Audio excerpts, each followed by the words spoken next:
Uşaqlar, bu gün sizə məşğələmiz ətraf aləmlə tanışlıq və nitqin inkişafıdır. Mövzumuz isə vəhşi heyvanlardır. Biz bugün sizinlə vəhşi heyvanlar haqqında öyrənəcəyik. Və bizə düz 5 dənə vəhşi heyvan qonaq gəlmişdir. Onları qarşılayacağıq. Gəlin ilk növbədə vəhşi heyvanlar haqqında danışaq və onlarla tanış olaq. Uşaqlar, hansı vəhşi heyvandır? Şir. Hansı vəhşi heyvandır? Zürafə. Hansı vəhşi heyvandır? Fil. Daha sonra pələng. Canavar. Ayı. Tülkü. Daha sonra kərgədan.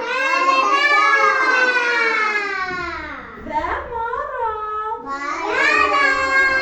Uşaqlar, bilirsiniz ki, heyvanlar iki yerə bölünürlər. Ev heyvanları və vəhşi heyvanlar.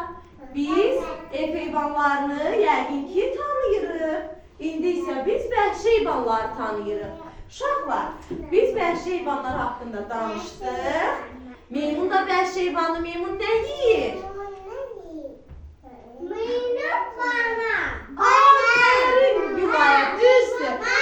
Meymun banan yeyir. Daha sonra şir bəs nə yeyir ay uşaqlar?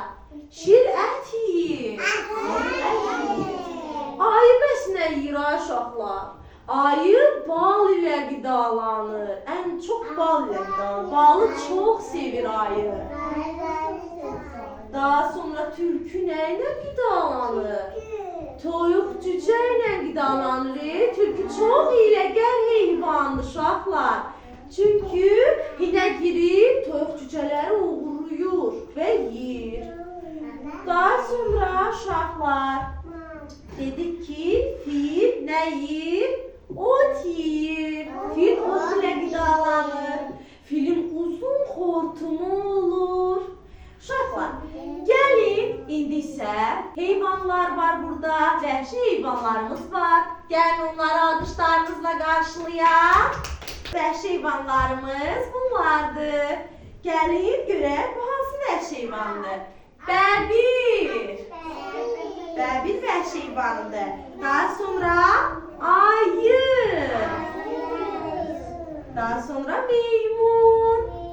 Dedik meymun banan yeyir. Meymun kim elə görür Hacıcığım? Meymun kim elə? Meymun tut əllərini. Meymun banan yeyir. Baxın, meymunun hərəkətidir bu. Daha sonra ayı. Görürsünüz ayını? Ayı da bal ilə qidalanır. Yenə bax şir.